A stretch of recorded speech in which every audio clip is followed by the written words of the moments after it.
చాలామందికి అప్పుడు hitech city అంటే ఐటీ అంటే అర్థమయ్యేది కాదు. ఇప్పుడు క్వాంటమ్ కంప్యూటర్ అంటే ఏంటని అడుగుతున్నారు. ఇప్పుడు కంప్యూటింగ్లో 1000 టైమ్స్ ఫాస్టర్గా చేయగలిగేది క్వాంటమ్ కంప్యూటింగ్. అలాంటి క్వాంటమ్ కంప్యూటర్స్ పెట్టి భవిష్యత్తులో ఏఐ కూడా ఒక పిలిపిచ్చాను. ప్రతి ఒక్క ఇంట్లో ఒక ఏఐ ప్రొఫెషనల్ ఉండాలి. యూస్ కేస్ అన్న తయారు చేయాలి, లేకపోతే ఏఐ అన్న వాడుకోవాలి అని ఒక పిలిపిచ్చాను.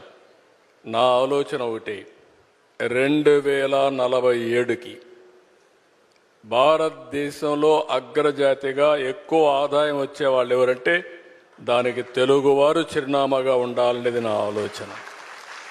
రెండోది, ప్రపంచంలోనే నాలెడ్జ్ ఎకానమీలో ఇన్ఫ్లుయెన్షియల్ పర్సన్స్గా తెలుగు వాళ్ళు ఉండాలని నా ఆలోచన.